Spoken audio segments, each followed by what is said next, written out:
हर महादेव। श्री शिवाय नमस्तुभ्यम। कार्तिक पूर्णिमा आने वाली है और इसी कार्तिक पूर्णिमा को ही देव दीपावली और गुरु नानक जयंती के नाम से भी जाना जाता है। वैसे तो साल भर में 12 पूर्णिमा पड़ती है, लेकिन कार्तिक पूर्णिमा का अपना अलग ही महत्व होता है। इस दिन स्नान करना, दीपदान करना हमें पुण्य फलों की प्राप्ति होती। इस बार जो कार्तिक पूर्णिमा पड़ रही है वह 15 नवंबर दिन शुक्रवार को पड़ रही है और इस बार गज केसरी योग भी बन रहा है, जो कि 30 सालों बाद गज केसरी योग बन रहा है। तो ऐसे में यदि आप स्नान दान करते हैं या दीप दान करते हैं तो आपको 100 गुना अधिक फलों की प्राप्ति होती है। इस बार जो देव दीपावली का जो लक्ष्मी जी का पूजन का शुभ मुहूर्त है वो 5:10 से लेकर शाम को रात में 7:47 तक है। तो 1.5-2 घंटे तक अच्छा शुभ मुहूर्त है। आप उस समय वैसे भी लक्ष्मी माता का जो पूजन किया जाता है दीपावली पर या देव दीपावली पर, वो शाम के समय ही प्रदोष काल में ज़्यादातर किया जाता है। तो इस तरह से ये शुभ मुहूर्त है, आप इस शुभ मुहूर्त में पूजन कर सकते हैं। आइए अब कार्तिक पूर्णिमा की व्रत कथा का श्रवण कर लेते हैं, क्योंकि कुछ लोग इस दिन व्रत भी रखते हैं और दोपहर में सत्यनारायण भगवान की व्रत कथा का भी श्रवण करते हैं। आइए हम कार्तिक पूर्णिमा के व्रत कथा का श्रवण करते हैं। पौराणिक कथा के अनुसार तारकासुर नाम का एक राक्षस था। उसके 3 पुत्र थे, तारकाच, कमलाच और विदुनमाली। भगवान शिव के बड़े पुत्र कार्तिकेय जी ने तारकासुर का वध किया। अपने पिता की हत्या की खबर सुनकर तीनों पुत्र बहुत अधिक दुखी हो गए। तीनों ने मिलकर ब्रह्मा जी से वरदान मांगने के लिए घोर तपस्या आरंभ कर दी। ब्रह्मा जी तीनों की तपस्या से बहुत अधिक प्रसन्न हुए और बोले कि मांगो, क्या वरदान मांगना चाहते हो? किस लिए तुम तीनों मेरी इतनी तपस्या कर रहे हो? तीनों ने ब्रह्मा जी से अमर होने का वरदान मांगा, लेकिन ब्रह्मा जी ने कहा यह वरदान मैं तुम्हें नहीं दे सकता। इसके अलावा कोई दूसरा वरदान मांगने को कहा।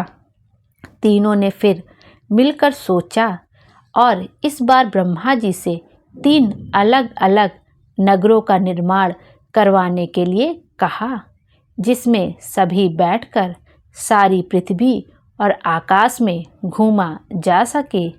1000 साल बाद जब हम मिले और हम तीनों के नगर मिलकर एक हो जाएं और जो देवता तीनों नगरों को एक ही बाण से नष्ट करने की क्षमता रखता हो, वही हमारी मृत्यु का कारण हो। ब्रह्मा जी ने उन्हें ये वरदान दे दिया। तीनों वरदान पाकर बहुत अधिक खुश हुए। ब्रह्मा जी के कहने पर मैं दानव ने उनके लिए 3 नगरों का निर्माण कर दिया।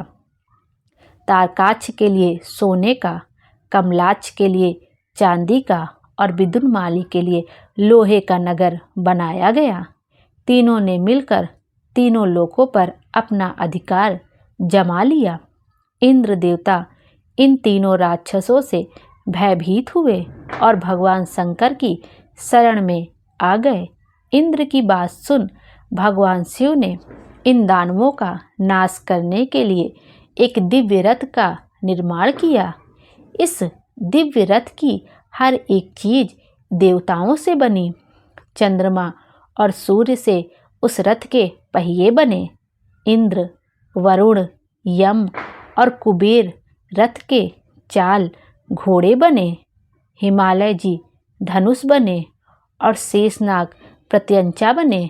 भगवान शिव खुद बाण बने और बाण की नोक बने अग्निदेव। इस दिव्य रथ पर सवार हुए खुद भगवान शिव। भगवानों से बने इस रथ और तीनों भाइयों के बीच भयंकर युद्ध हुआ। जैसे ही ये तीनों रथ एक सीध में आए, भगवान शिव ने बाण छोड़ तीनों का नाश कर दिया। इसी वध के बाद भगवान शिव को त्रिपुरारी कहा जाने लगा। यह वध कार्तिक मास की पूर्णिमा को हुआ, इसलिए इस दिन को त्रिपुरारी पूर्णिमा के नाम से भी जाना जाने लगा। इस तरह से कार्तिक व्रत की कथा यहीं पर समाप्त होती है। आइए अब कार्तिक स्नान की कहानियों का श्रवण कर लेते हैं। कार्तिक पूर्णिमा के दिन इन कार्तिक स्नान की कहानियों का श्रवण करने से हमें कार्तिक स्नान के पुण्य के बराबर फल प्राप्त हो जाते हैं। चलिए पहली पौराणिक कथा का श्रवण करते हैं। यह कथा भगवान श्री कृष्ण की पत्नी सत्यभामा जी से जुड़ी हुई है। श्री कृष्ण जी की पत्नी बनने से पहले सत्यभामा ने पिछले जन्म में एक ब्राह्मण की पुत्री के रूप में जन्म लिया था। बेहद कम उम्र में ही उनके पति और पिता को एक राक्षस ने मार दिया। वह ब्राह्मण की पुत्री भरी दुनिया में रोते बिलखती अकेली रह गई। फिर उसने स्वयं को भगवान विष्णु की भक्ति में समर्पित कर दिया। ब्राह्मण की वह पुत्री पूरी श्रद्धा के साथ सभी एकादशी का व्रत रखती और कार्तिक मास में नियम पूर्वक सूर्योदय से पूर्व स्नान करके भगवान विष्णु और तुलसी जी की पूजा अर्चना किया करती थी। इस तरह उसने अपना पूरा जीवन गुजार दिया। एक दिन जब वह कार्तिक स्नान के लिए गंगा में डुबकी लगाने गई तो डुबकी लगाते ही उसे तेज बुखार आ गया और उसने गंगा तट पर ही अपने प्राण त्याग दिए। उसी समय विष्णुलोक से एक विमान आया और उसके दिव्य शरीर को विमान में बैठाकर विष्णुलोक पहुंचा दिया। कहते हैं कि जब भगवान विष्णु ने धरती पर कृष्ण के रूप में अवतार लिया तब उस ब्राह्मण पुत्री ने भी सत्यभामा के रूप में जन्म लिया। कार्तिक मास में दीपदान करने के कारण सत्यभामा को सुख और संपत्ति प्राप्त हुई। नियमित रूप से तुलसी जी में जल अर्पित करने के कारण सुंदर वाटिका का सुख मिला और बाद में वह भगवान श्री कृष्ण की पत्नी बनी। इस तरह से सत्यभामा जी की कहानी यहीं पर समाप्त होती है। अब हम दूसरी कहानी का श्रवण करेंगे जो कि घुन और झल्ली की कार्तिक स्नान की कहानी है। एक बार एक झल्ली और घुन थे। एक बार झल्ली ने घुन से कहा कि चलकर दोनों कार्तिक स्नान कर लेते हैं। घुन ने मना कर दिया लेकिन झल्ली ने स्नान कर लिया। जब दोनों की मृत्यु हो गई तो कार्तिक स्नान के पुण्य के कारण झल्ली का जन्म एक राजा के घर में पुत्री के रूप में हुआ, जबकि घुन राजा के घर गधा बनकर पैदा हुआ। राजा ने बेटी का विवाह कर दिया। बेटी जब ससुराल जाने लगी तो उसने अपनी पालकी रुकवाई और राजा से गधा को भी साथ ले जाने के लिए कहने लगी। राजा ने उसे बहुत समझाया कि बेटी वहाँ पर गधा ले जाकर क्या करेगी, तू चाहे तो मुझसे कुछ और मांग ले, पर वह नहीं मानी, अपनी जिद पर अड़ी रही। बेटी को ससुराल गधा भी ले जाने दिया गया। फिर महल में पहुँचने पर गधे को महल के नीचे बांध दिया गया। लड़की गधे से चोरी छिपे बातें करती रहती तो उसके पति को शक होने लगा। उसने अपनी रानी से सारी बातें बताने को कही। तब रानी ने राजा को सारी बातें समझाई। रानी की बात सुनकर राजा को कार्तिक स्नान का महत्व समझ में आया। उसके बाद वह भी अपनी रानी के साथ अत्यंत प्रसन्न मन से कार्तिक स्नान कर दान पुण्य करने लगा। उसने सारी नगरी में यह भी कहलवा दिया कि सब कार्तिक स्नान कर नहाया हुआ पानी घुन पर डालेंगे, जिससे बाद में घुन को मोक्ष की प्राप्ति हुई। इस तरह से यह थी झल्ली और घुन की कहानी। जैसे घुन को मोक्ष की प्राप्ति हुई वैसे ही कार्तिक स्नान करने वाले पर सब पर भगवान विष्णु की कृपा बनी रहे। आइए अब विष्णु जी की आरती का भी श्रवण कर लेते हैं। ओम जय जगदीश हरे, स्वामी जय जगदीश हरे, भक्त जनों के संकट क्षण में दूर करे। ओम जय जगदीश हरे। जो ध्यावे फल पावे, दुख बिन से मन का।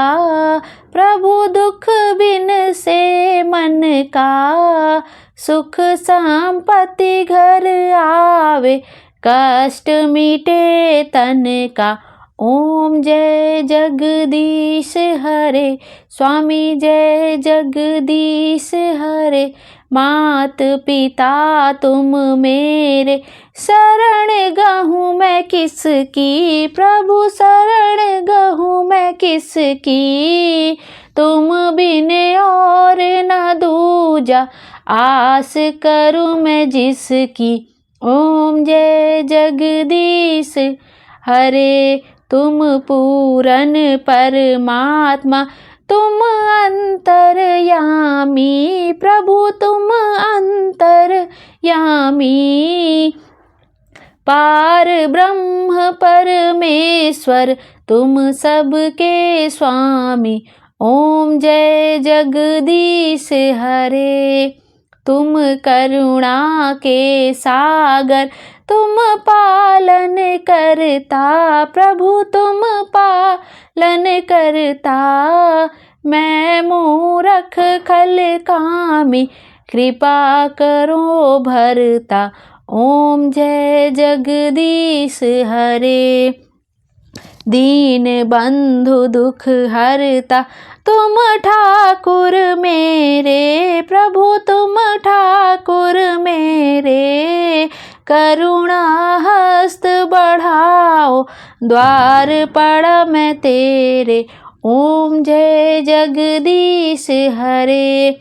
विषय विकार मिटाओ, पाप हरो देवा। प्रभु पाप हरो देवा। श्रद्धा भक्ति बढ़ाओ, संतन की सेवा। ओम जय जगदीश हरे। तन मन धन सब कुछ है तेरा।